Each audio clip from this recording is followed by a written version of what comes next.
मैं अविनाश को पसंद करती हूँ या प्यार करती हूँ कैसे एकदम से बोल दूंगी। मैं यहाँ आप लोगों के सामने नहीं बोल पा रही हूँ, मैं वहां उसके सामने नहीं बोल पा रही हूँ, मैं टास्क में कैसे बोलूंगी। अगर एल्विश अच्छा है तो अच्छा ही बोलूंगी, अगर एल्विश के अंदर कोई कमी है तो मैं उसकी कमी निकाल के उसको बोलूंगी। तो इंसान कंपटीशन से सबसे पहले उसी को निकालता है जिसको वो अपना कॉम्पिटिटर समझता है। वो चाहते तो जेड को निकाल सकते थे but Z is no harm. बेबी का ना करेक्ट है, रिएक्ट करती है, बहुत जल्दी रिएक्ट करती है, लेकिन वो करेक्ट जगह पे रिएक्ट करती है। मनीषा का अभी मनीषा ना फ्लिप करने लगी है चीज़ों को। मनीषा बहुत एंटरटेनिंग थी। मैं शफक से और अविनाश से दोनों से बात करूंगी कि दो लोगों के बीच में क्या हुआ कि 6 महीने में ही अलग हो गए। मुझे ऐसा लगता है कि वो इंटेंसिटी पता चलनी ज़्यादा ज़रूरी है। एक तो पहली चीज़ मैं वो टास्क कर रही हूँ एल्विश को परेशान करने के लिए। मेरा ये मानना होता है कि दो लोग जब हीटेड आर्ग्यूमेंट में होते हैं तो बीच में जाके ज्ञान नहीं बांटने का। बट ये घर वालों की तरफ से मेरे नाम जो लिए गए हैं तो मुझे कोई अफसोस नहीं है, मुझे कोई हैरानी नहीं है। अविनाश को they don't consider and I wish कि अब अविनाश खेले। और वो अब जो उन्होंने इतना टेकन फॉर ग्रांटेड ले लिया है तो मैं चाहती हूँ कि अब वो गेम खेल के समझाए कि भाई हल्के में मत लो। मैं बहुत स्ट्रॉन्ग कंटेंडर थी और ये बात अभिषेक भी जानता था और अभिषेक और उनके साथी बैठ के ये बात डिस्कस करते थे। अभिषेक ने आके कई बार ये बात बोली कि आप बहुत स्ट्रॉन्ग अपने ओपिनियंस रखते हो। रीडिंग सही करके आओ अपनी। एल्विश पसंद है। एक तो पहली चीज मैं वो टास्क कर रही हूँ एल्विश को परेशान करने के लिए, ठीक है।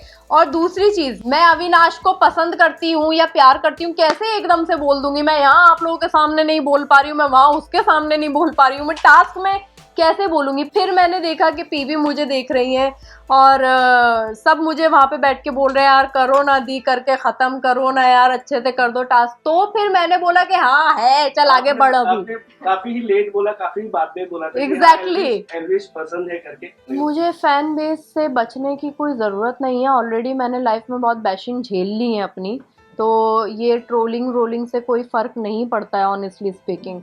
हाँ लेकिन जो है बात बोलने की वो मैं बोलूँगी। तो अगर एल्विश अच्छा है तो अच्छा ही बोलूँगी, अगर एल्विश के अंदर कोई कमी है तो मैं उसकी कमी निकाल के उसको बोलूँगी। मतलब अब अपनी लाइफ के इस स्टेज पे आके मैं कल नहीं आई हूँ ना सोशल मीडिया पे, मैं भी हूँ सोशल मीडिया पे सालों से। तो मुझे इन चीज़ों से फ़र्क नहीं पड़ता है और मैं कॉन्स्टेंटली उनके फैंस को ये बात बोल रही हूँ कि कुछ भी ऐसा मत बोलो या करो कि कल को जब आप जिनके फ़ैन हो वो लोग बाहर आएँ तो वो नज़र ना मिला पाएँ। तो आप उनको डिसरिस्पेक्ट मत करो, या आप मुझे नहीं डिसरिस्पेक्ट कर रहे हो, मेरे पे कोई फ़र्क नहीं पड़ेगा। नहीं, मैं बहुत स्ट्रॉन्ग कंटेंडर थी और ये बात अभिषेक भी जानता था और अभिषेक और उनके साथी बैठ के ये बात डिस्कस करते थे। अभिषेक ने आके कई बार ये बात बोली कि आप बहुत स्ट्रॉन्ग अपने ओपिनियंस रखते हो लेकिन आप सबके बीच में नहीं आते। और 1.5-2 हफ्ते से तो मेरा बहुत स्ट्रांगली एक ओपिनियन आ रहा था निकल के, और वो चीज़ सबको फील भी हो रही थी। तो इंसान कंपटीशन से सबसे पहले उसी को निकालता है जिसको वो अपना कॉम्पिटिटर समझता है। वो चाहते तो जेड को निकाल सकते थे but Z is no harm. Z से कोई हार्म नहीं है किसी को, जेड सबके लिए प्यारा है। तो मैं इजी टारगेट रही उनके लिए। अविनाश को they don't consider and I wish कि अब अविनाश खेले। और वो अब जो उन्होंने इतना टेकन फॉर ग्रांटेड ले लिया है तो मैं चाहती हूँ कि अब वो गेम खेल के समझाए कि भाई हल्के में मत लो, क्योंकि हल्के में उस घर में कोई है नहीं। सब वहाँ पे एक से बढ़कर एक लोग हैं और सब डिजर्विंग है, बट अल्टीमेटली ट्रॉफी किसी एक को ही जीतनी है यार। क्या? मेरे लगने ना लगने से कुछ नहीं होता ना। The matter of the fact is कि उन्होंने अपने मुंह से बोली है बात तो वो डेफिनेटली उनके क्लोज ज्यादा है। सी बेबी का ना करेक्ट है, रिएक्ट करती है, बहुत जल्दी रिएक्ट करती है, लेकिन वो करेक्ट जगह पे रिएक्ट करती है। मनीषा का अभी मनीषा ना फ्लिप करने लगी है चीज़ों को। मनीषा बहुत एंटरटेनिंग थी। मैं ये बात बोलती थी कि यार ये लड़की ना कूदती फिरती है पूरे घर में, जिधर से निकलती है वहाँ हंसी फैलाती हुई जाती है। मतलब एक वेव आ जाती थी हंसी की।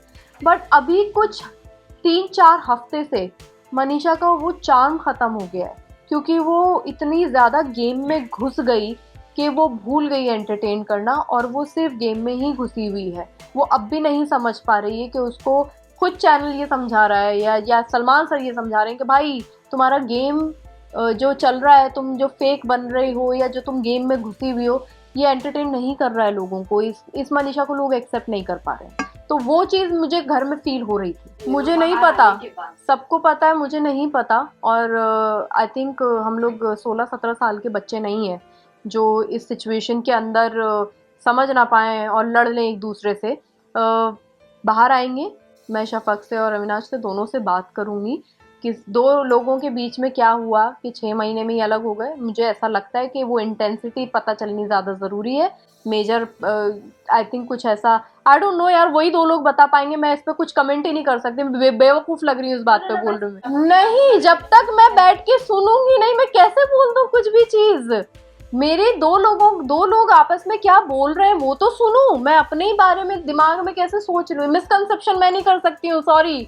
मैं एक फॉल्स नोट पे नहीं कर सकती चीज़ों को, डिसाइड नहीं कर सकती। तो अभी नो कमेंट्स ऑन दिस। क्या मैं गायब हो सकती हूँ? लाइक सीरियसली, मैंने उनको ये कहा था और ये मैं कई बार बोल चुकी हूँ कि ये कहने का मतलब ये था कि अगर आप दोनों कॉफ़ी शॉप पे बैठे हैं और आप मुझसे एक्सपेक्ट करेंगे कि मैं आ जाऊँ, तो मैं नहीं आऊँगी। मैं, हो सकता है फिर अगर ज़बरदस्ती करोगे तो मैं फ़ोन भी ना उठाऊँ। मेरा कहने का वो मतलब था। मेरे कहने का ये मतलब नहीं था कि मैं गायब हो सकती। लाइफ से कोई कैसे गायब हो सकता है यार? Is this hypothetically possible? I don't think so. Thank you so much everyone for this love and support. And आप लोग प्लीज़ डिसअपॉइंट ना हो। मैं खुश हूँ, मैं हंस रही हूँ, तो आप लोग भी हंसिए और इसी तरह से प्यार देते रहिए। बाकी मिलते हैं इंशाल्लाह जल्दी। जर्नी बहुत अच्छी रही और बहुत खूबसूरत एक्सपीरियंस मिला है। मैंने कभी नहीं सोचा था कि ये शो करूँगी और ये शो करने के बाद मैं इतनी खुश होने वाली हूँ कि इतना पॉजिटिवली आएगा सब मेरे आगे। तो बहुत खुशी है।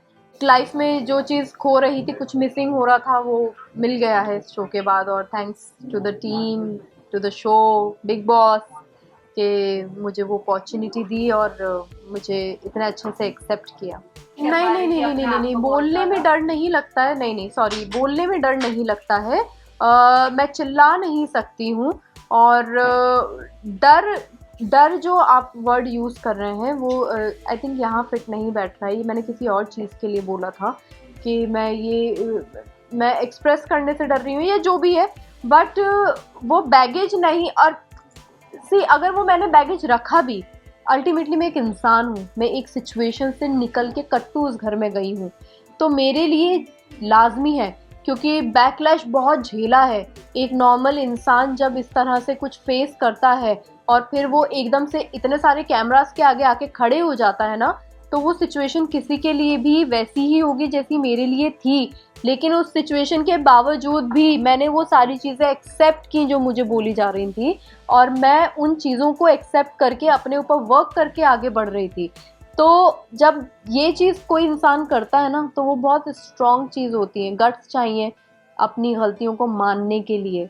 मैं किसी को पॉइंट आउट करूँगी ना, वो अपनी गलती नहीं मानेगा, वो डिफेंड करेगा अपने आप को। मैंने डिफेंड नहीं किया, गलती की तो ओन किया कि हाँ की गलती। अगर कॉपी पेस्ट सुन के अफेक्ट हुई तो ओन किया कि हाँ हुई अफेक्ट।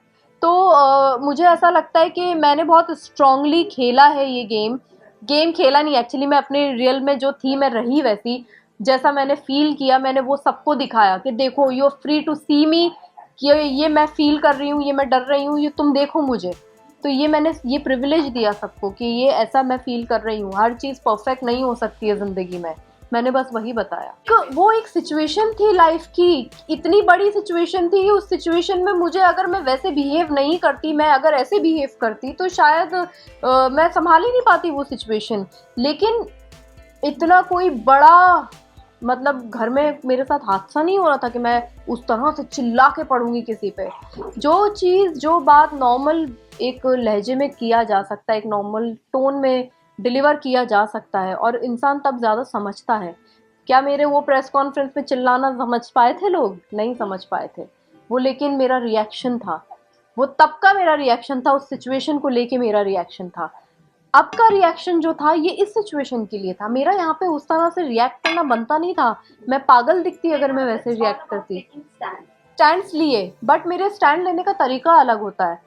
मेरा ये मानना होता है कि 2 लोग जब हीटेड आर्ग्यूमेंट में होते हैं तो बीच में जाके ज्ञान नहीं बांटने का, क्योंकि वो आपका ज्ञान वेस्ट जा रहा है।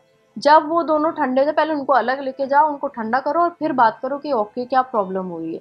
तो ऐसा नहीं है कि 1 on 1 मैंने किसी से स्टैंड नहीं लिया। अगर मैंने स्टैंड नहीं लिया होता तो मैं शायद 5 हफ्ते तो टिक के बिल्कुल भी नहीं आती, मैं दूसरे हफ्ते में ही बाहर होनी चाहिए थी। और नॉमिनेट भी हुई हूँ मैं, हर हफ्ते नॉमिनेट हुई हूँ मैं।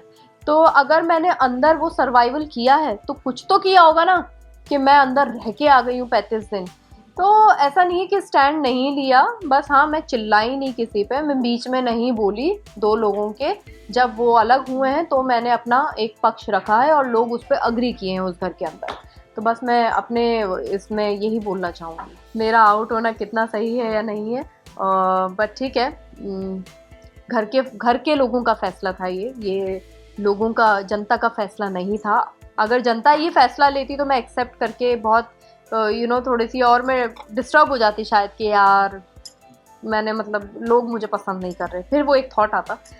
बट ये घर वालों की तरफ से मेरे नाम जो लिए गए हैं, तो मुझे कोई अफसोस नहीं है, मुझे कोई हैरानी नहीं है कि इस तरह से हुआ है। और आई थिंक मेरे हिस्से का जवाब सलमान सर उन लोग को ऑलरेडी दे चुके हैं, और अब मैं फ्री हूँ, मैं नहीं सोच रही हूँ कुछ भी ऐसा जो नेगेटिव हो।